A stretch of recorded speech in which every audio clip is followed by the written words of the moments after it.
आज हम लोग new chapter class 10th revision acids bases and salts, ठीक चैप्टर का नेम है ये। और हम लोग इसमें आज इसका इंट्रोडक्शन देखेंगे, परिचय देखेंगे ओनली। एसिड मीन्स हिंदी वाले अम्ल होता है, ये बेस मीन्स क्षार होता है, सॉल्ट्स मीन्स लवण होता है। ठीक है, अम्ल, क्षार और लवण। ठीक है, सबसे पहला बात एसिड्स होते क्या हैं। ठीक, एसिड्स होते क्या है, आज हम लोग इसका इंट्रोडक्शन देखेंगे। इसके बाद इस पे एकदम डिटेल चर्चा नेक्स्ट वीडियो में होगी। एसिड कितने टाइप के होते हैं, स्ट्रॉन्ग एसिड, वीक एसिड क्या होते हैं, ठीक सब कुछ जानेंगे। आज ओनली परिचय इसका हो। ठीक है, तो एसिड्स क्या होते हैं, हर वो सब्सटेंस, हम यहाँ पे शॉर्ट में लिख रहे हैं, हर वो सब्सटेंस जो कैसा हो, टेस्ट में कैसा हो, टेस्ट में खट्टा हो, टेस्ट में कैसा होगा, ये सॉर होगा। ठीक, पहली बात आपको लिखना है ऐसे ही। ठीक, तो टेस्ट में कैसा होता है, सॉर होता है। दूसरी बात, एसिड्स जो होते हैं इनको पानी में घोलने पर H+ आयंस देते हैं। ध्यान रखना कि जो अम्ल होगा, जो एसिड होगा, उसे पानी में घोलने पर H+ आयंस वो हमें प्रोवाइड करेगा। ध्यान रखना H+ आयंस। ठीक है, इतना लिखना है, H+ आयंस। ठीक, और तीसरी बात ये होती है कि एसिड जो आपके होते हैं वो ब्लू लिटमस पेपर को रेड लिटमस पेपर में बदल देते हैं। ये तीन बातें अगर आप लिख देंगे तो पूरे नंबर आपको मिल जाएंगे, अगर वो आपसे एसिड की डेफिनेशन पूछ रहा है तो। पहली बात, एसिड टेस्ट में खट्टे होते हैं। एसिड नीले लिटमस पेपर को लाल लिटमस पेपर में बदल देते हैं। तीसरी बात, एसिड्स को पानी में घोलने पर H+ आयंस प्राप्त होते हैं। ठीक है, we get H+ ions on dissolving in water, किसे, एसिड को। ठीक, अब आते हैं बेस पे आते हैं। ठीक, आपको सिर्फ की पॉइंट देखना है, की पॉइंट्स। बेस क्या होते हैं, बेस होते हैं आपके बिटर। कैसे होते हैं, बिटर। बिटर मीन्स यहाँ पे इसका मतलब है कसैला, एक अजीबोगरीब स्वाद, कसैला। अगर कभी आपने चूना खाया, चूना, तो चूने का जो टेस्ट होता है, या कपड़े धोने वाला जो सोप होता है, साबुन होता है, उस साबुन का जो टेस्ट होता है वो आपका होता है कैसा, बिटर। वो आपका एक बेसिक है, वो क्या है, आपका बेस है वो। ठीक, ध्यान रखना। दूसरी बात, बेस जो होते हैं उल्टा होगा यहाँ पे, रेड लिटमस पेपर को ब्लू लिटमस पेपर में बदल देते हैं। ठीक है, लिटमस पेपर क्या होता है अभी हम डिस्कस करेंगे, अभी आपको सिर्फ सुनते रहना है। तीसरी बात ये है कि जो बेस होते हैं इन्हें पानी पर घोलने पर OH- आयंस, या इसको बोलते हैं हाइड्रोक्साइड आयन। क्या बोलते हैं, हाइड्रोक्साइड आयन, इसको बोलते हैं हाइड्रोनियम आयन। ठीक, ये क्या है, हाइड्रोक्साइड आयन। इन्हें पानी में घोलने पर हमें हाइड्रोक्साइड आयंस प्राप्त होते हैं। इतना आप लिखेंगे इसमें बेस में, अगर वो पूछ रहा है डिफाइन करो। सॉल्ट को हम लोग डिस्कस करेंगे बाद में, इसको अभी छोड़ दो। ठीक है, उसका रीजन है कि इन दोनों के मिलने से जो बनता है प्रोडक्ट, वो आपका होता है सॉल्ट और वाटर। ठीक, इसको हम लोग डिस्कस करेंगे सबसे लास्ट में। अभी सिर्फ हम इन दो को, हमने इनकी जो मेन पहचान है, जो इनकी डेफिनेशन है, वो जान लिया हमने। अब नेक्स्ट टॉपिक आपका आता है, एक आपका टॉपिक है इंडिकेटर्स। क्या है, इंडिकेटर्स, हिंदी में से बोलते हैं सूचक। क्या बोलते हैं, सूचक। इंडिकेटर्स का अर्थ क्या होता है कि ये मान लो जिससे हमें सूचना मिले, सूचना मतलब इंफॉर्मेशन मिले। किसकी इंफॉर्मेशन, कि कौन सी चीज एसिड है और कौन सी चीज बेस है। ठीक है, सिंपल सी बात है। तो अगर कोई क्या होते हैं इंडिकेटर्स, तो आप बताएंगे indicators are those substances which gives us the information about which substance is acid और बेस। ठीक, कौन सी सब्सटेंस आपका एसिड है, कौन आपका बेस है, इसके बारे में जो सूचना दे वो आपका इंडिकेटर कहलाएगा। पहली बात ये क्लियर होनी चाहिए। ठीक है, ऐसे आपको लिख लेना है जैसे हम बोल रहे हैं। इसके बाद इसके कुछ होते हैं टाइप्स ऑफ इंडिकेटर्स। यहाँ पे हमने कुछ टाइप डिस्कस किए हैं। पहला आपका है नेचुरल इंडिकेटर्स। अगर ये पूछ रहा है कि नेचुरल इंडिकेटर्स क्या होते हैं, तो आपको एक लाइन में लिखना है ऐसे इंडिकेटर्स जो नेचुरल सोर्स से प्राप्त हों, नेचुरल सोर्स से प्राप्त हो, मतलब जड़ी बूटियों, पेड़ पौधों, है ना, जो मतलब इंसान ने खुद ना बनाए हों, नेचर से प्राप्त हो, पहाड़ों से, नदियों से, घाटियों से, जंगल से, है ना, ये सब जो भी इन सोर्स से चीजें प्राप्त होंगी, जो इंडिकेटर्स काम करेंगी, उनको हम नाम देंगे नेचुरल इंडिकेटर्स। इसमें हम कुछ एग्जांपल देखते हैं। इसको आपने नोट कर लिया होगा, इसको हम रब कर रहे हैं, ठीक है। तो अब हम यहाँ पे डिस्कस करते हैं नेचुरल इंडिकेटर्स के कुछ एग्जांपल। तो ध्यान रखना, पहला एग्जांपल आपका है लिटमस। अभी हम उतनी देर से चिल्ला रहे हैं लिटमस पेपर।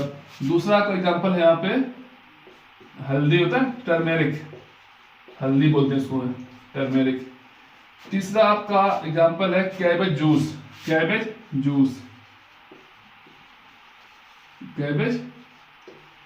जूस, ठीक है। ये हमने यहाँ पे 3 एग्जांपल लिख लिए, और भी होते हैं, ठीक है। चाइना रोज भी होता है, छोड़ो उसको, अभी जितना इंपॉर्टेंट है वो डिस्कस करते हैं, ठीक है। ये एग्जांपल ध्यान रखना। अब हम लोग आते हैं ऑल्फैक्टरी इंडिकेटर्स। इसको ध्यान रखना, एक कीवर्ड है स्मेल, ठीक है। मतलब ऐसे इंडिकेटर्स जिसमें हम स्मेल के आधार पर हम डिस्टिंग्विश कर पाते हैं कि कौन सी सब्सटेंस एसिड है, कौन सा बेस है, स्मेल के आधार पर। ध्यान रखना, on the basis of smell, indicators by which we can decide which substance is acid और base by the on the basis of their smell, ठीक है। उनकी सुगंध या गंध के आधार पर हम लोग निश्चित करते हैं कि कौन आपका एसिड कौन बेस है, ठीक है।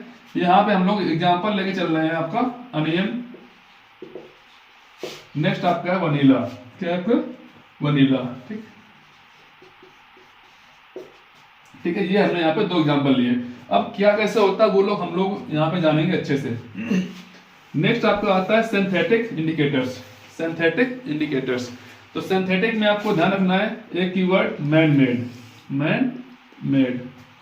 तो ऐसे इंडिकेटर्स जिन्हें इंसान ने खुद प्रिपेयर किया है, वो कहाँ करेगा प्रिपेयर? लेबोरेटरी में। तो ऐसे indicators which are prepared in laboratory by the man and known as synthetic indicators या मैन मेड इंडिकेटर्स। एग्जाम्पल के लिए इसमें ध्यान रखना, एक आपका आता है फिनोल्फथलीन,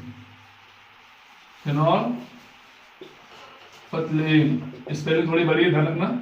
और नेक्स्ट एक और आता है आपका मेथिल ऑरेंज, ठीक।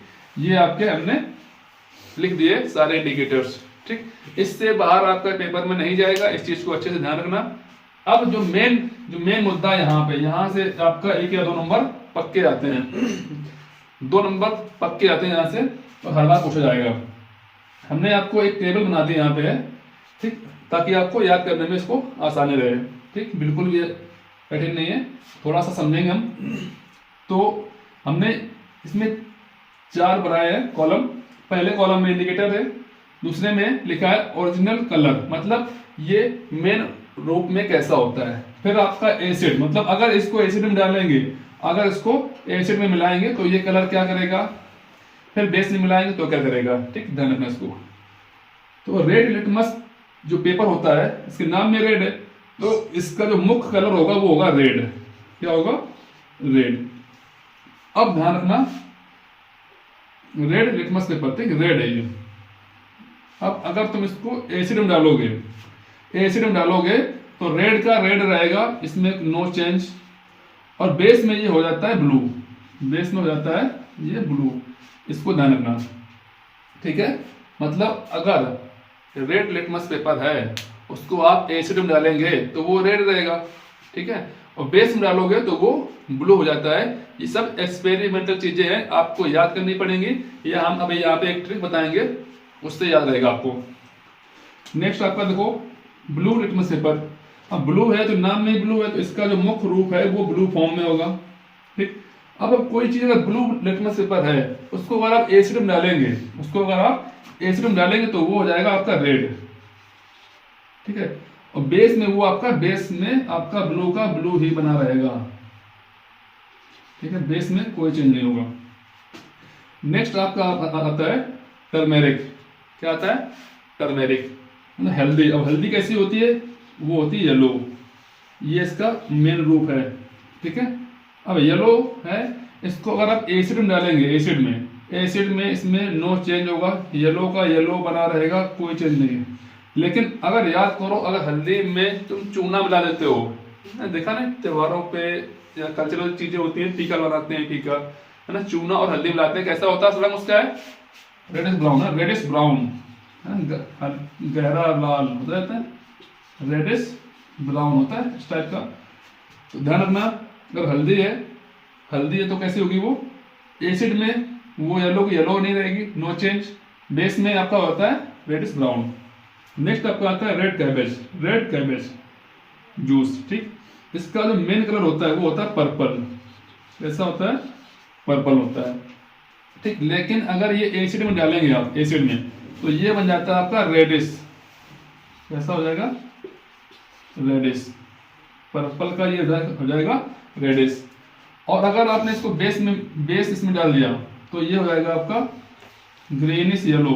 ग्रीनिश मतलब हल्का हरा पीला रहेगा ये, ठीक। अब नेक्स्ट आता है आपका फिनोल्फथलीन।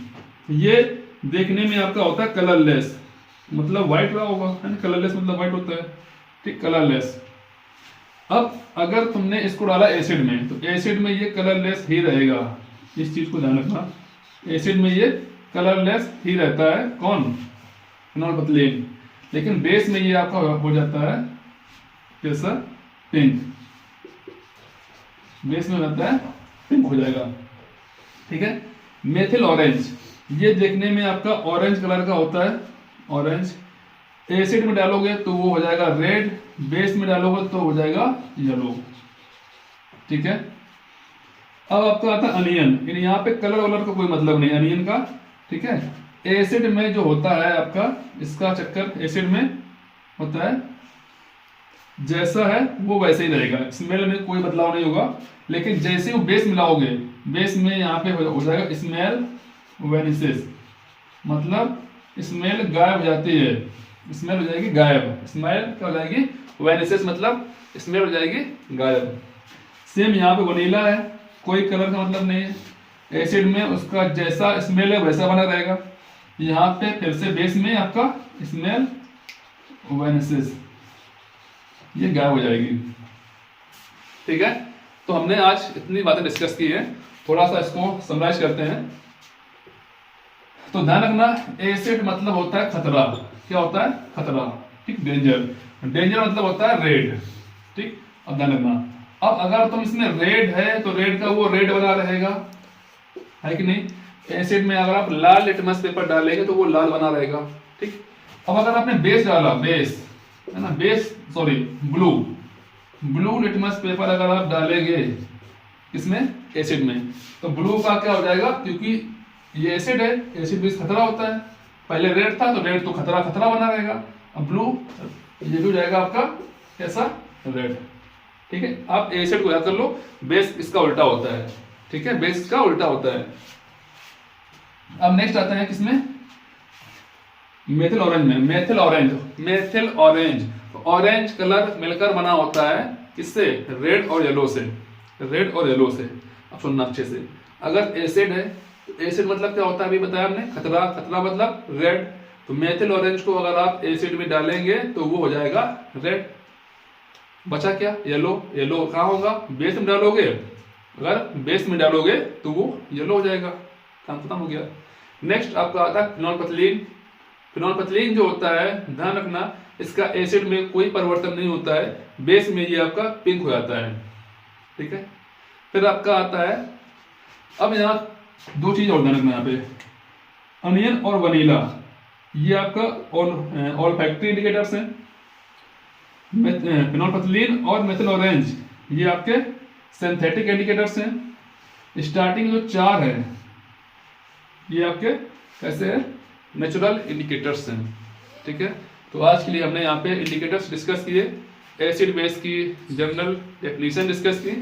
नेक्स्ट वाले वीडियो में हम लोग एसिड को कैरेक्टर्स देखेंगे, इसकी फिजिकल केमिकल प्रॉपर्टीज देखेंगे, स्ट्रॉन्ग वीक एसिड देखेंगे। ठीक है, तो आज के लिए इतने रखते हैं, बाकी पढ़ते रहिए।